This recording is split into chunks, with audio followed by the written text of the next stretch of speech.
কোনো রকম সফটওয়্যার ছাড়াই আপনি চাইলে মোবাইল এবং কম্পিউটার দিয়ে খুব সহজেই ফটো এডিটিং করতে পারবেন।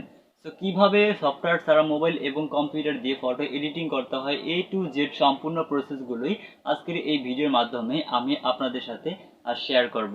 তো সেজন্য আজকের এই ভিডিওটি প্রথম থেকে শেষ পর্যন্ত মনোযোগ সহকারে দেখতে হবে। তো চলুন আমরা আমাদের কম্পিউটার স্ক্রিনের মাধ্যমে দেখি কিভাবে এই ধরনের ফটোগুলো এডিটিং করতে হয় সেই প্রসেসটি। Welcome back viewers. So mobile এবং কম্পিউটার দিয়ে সফটওয়্যার ছাড়া ফটো এডিটিং করার জন্য সর্বপ্রথমেই আমাদের মোবাইল কিংবা কম্পিউটারে গুগল অথবা গুগল যে ক্রোম ব্রাউজারটি রয়েছে আমরা সেই ব্রাউজারটিকে ওপেন করব। সো এই দিক থেকে আমি কম্পিউটারে থাকা গুগল ক্রোম ব্রাউজারটিকে ওপেন করলাম। সো গুগল ক্রোম ব্রাউজারটিকে ওপেন করার পর আমরা ঠিক এরকমই ইন্টারফেস দেখতে পাবো। দেন এখান থেকে আমরা এখানে দেখতে পাচ্ছি একটি সার্চ অপশন রয়েছে। আমরা এই সার্চ অপশনটির উপরে একবার ক্লিক করব। সো আপনি মোবাইল এবং কম্পিউটার যেটাই ব্যবহার করেন না কেন এখানে একটি সার্চ অপশন পেয়ে যাবেন।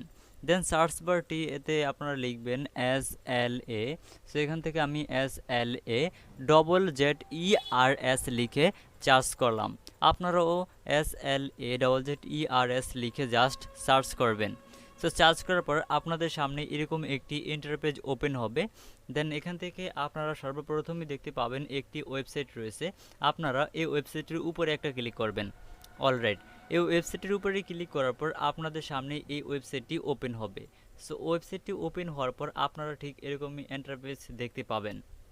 দেন এখান থেকে আপনাকে সর্বপ্রথমই এখান থেকে ক্লিক করতে হবে আপলোড ইমেজ যে অপশনটি দেখতে পাচ্ছেন এই অপশনটির উপরে। সো এখান থেকে আপলোড ইমেজ অপশনটির উপরে ক্লিক করার পরে আপনি যদি মোবাইল ব্যবহার করেন তাহলে আপনাদেরকে নিয়ে যাবে আপনাদের মোবাইলে ফাইল ম্যানেজার কিংবা গ্যালারি যে অপশনটি রয়েছে বা ফোল্ডারটি রয়েছে। আর যদি কম্পিউটার ব্যবহার করে থাকেন তাহলে আপনাকে নিয়ে আসবে আপনার ডেস্কটপে। সো এখান থেকে আপনি আপনার কাঙ্ক্ষিত যে ফোল্ডারটিতে আপনার ফটোটি রয়েছে সেই ফোল্ডারটিকে এখান থেকে সিলেক্ট করতে এডিটিং করব সেই ফটোটিকে এখান থেকে সিলেক্ট করে দিব। আপনি আপনার পছন্দ মতো যে কোনো ফটো সিলেক্ট করতে পারেন। সেখান থেকে আমি আমার এই ফটোটিকে সিলেক্ট করব। ফটোটিকে সিলেক্ট করার পর জাস্ট এখান থেকে এই যে ওপেন অপশনটি দেখতে পাচ্ছি আমরা এই ওপেন অপশনটির উপর একটা ক্লিক করব। অলরাইট, সো ওপেন অপশনটির উপরে ক্লিক করার পর আমাদের সামনে এই ফটোটি চলে আসবে। এখানে আমাদেরকে কয়েক সেকেন্ড ওয়েট করতে হবে। সো আমরা দেখতে পাচ্ছি আমাদের যে ফটোটি রয়েছে এই ফটোটির ব্যাকগ্রাউন্ডটি কিন্তু নিখুঁতভাবে রিমুভ হয়ে গিয়েছে। এখন আমরা যে কাজটি করব এখানে উপরে দেখতে পাচ্ছি একটি এডিট অপশন নামে অপশন রয়েছে। আমরা এই এডিট অপশনটির উপর একবার টাচ করব। দেন এখান থেকে আমরা এডিট প্রিভিউ যে অপশনটি রয়েছে এখানে এই দুইটি অপশন থেকে এডিট প্রিভিউ অপশনটির উপরে একবার ক্লিক করব। অলরাইট, এডিট প্রিভিউ অপশনটির উপরে ক্লিক করার পর আমাদের সামনে ঠিক এরকম একটি ইন্টারপেজ ওপেন হবে। এইরকম ইন্টারপেজ ওপেন হওয়ার পর এখানে আমরা দেখতে পাচ্ছি সর্বপ্রথমে একটি ব্যালার অপশন রয়েছে। এই ব্যালার অপশন থেকে এখানে বেশ কিছু আমরা ফিল্টার দেখতে পাচ্ছি বা অপশন রয়েছে। এগুলোর উপর যদি আমরা টাচ করি তাহলে আমাদের কাঙ্ক্ষিত ফটোটি ব্যালার হবে। এখানে এটি মূলত ব্যালার ইফেক্ট। এছাড়া আমরা যদি চাই কোনো রকম ফটোতে আমাদের ফটোতে ব্যাকগ্রাউন্ড অ্যাড করতে সেটাও কিন্তু আমরা করতে পারবো। সো ফটো ব্যাকগ্রাউন্ড অ্যাড করার জন্য এখান থেকে আমরা দেখতে পাচ্ছি নিচনে অসংখ্য ব্যাকগ্রাউন্ড রয়েছে। আমরা দেখতে পাচ্ছি আমার ফটোর সাথে কিন্তু চমৎকারভাবে এই ব্যাকগ্রাউন্ডটি ম্যাচ করে গেছে। এখানে কিন্তু অসংখ্য ব্যাকগ্রাউন্ড দেওয়া রয়েছে, আপনি আপনার পছন্দ মতো যে কোনো ব্যাকগ্রাউন্ড ব্যবহার করতে পারবেন। এখানে বিভিন্ন ধরনের ব্যাকগ্রাউন্ড দেওয়া রয়েছে। আপনি মোবাইল এবং কম্পিউটার যেটা দিয়ে ঢুকুন না কেন এখানে আপনি একটি ব্যাকগ্রাউন্ড অপশন পেয়ে যাবেন। এখানে এই ব্যাকগ্রাউন্ড থেকে আপনার পছন্দ মতো যে কোনো ব্যাকগ্রাউন্ড আপনি এখানে চুজ করে বসাতে পারবেন। এখানে অসংখ্য ব্যাকগ্রাউন্ড ইমেজ দেওয়া রয়েছে। এছাড়া চাইলে আপনি আপনার কম্পিউটার থেকে কিংবা কোনো ব্যাকগ্রাউন্ড আপনার ইন্টারনেট থেকে ডাউনলোড করে কিন্তু এখানে ব্যবহার করতে পারবেন আপনার পছন্দ মতো।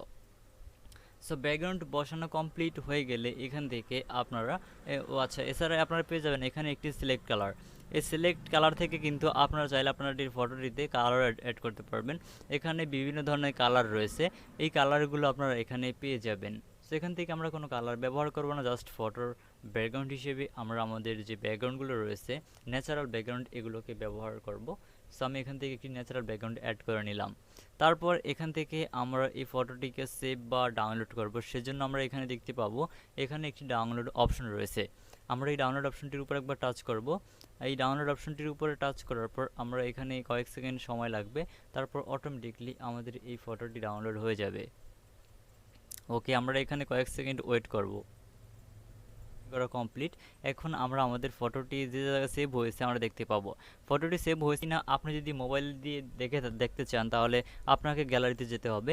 আর যদি কম্পিউটার দিয়ে দেখতে চান তাহলে ডাউনলোড অপশনে আসার পর এখান থেকে আপনার নিচনে পেয়ে যাবেন। এই হচ্ছে আমাদের ব্যাকগ্রাউন্ড রিমুভ করা ফটো।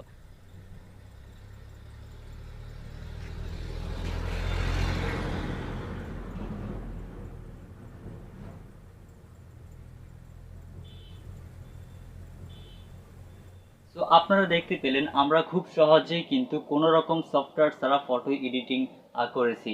তো আপনারা চাইলেও কিন্তু এই ধরনের ফটোগুলো খুব সহজেই আপনার মোবাইল এবং কম্পিউটার দিয়ে কোনো রকম সফটওয়্যার ছাড়া এডিটিং করতে পারেন।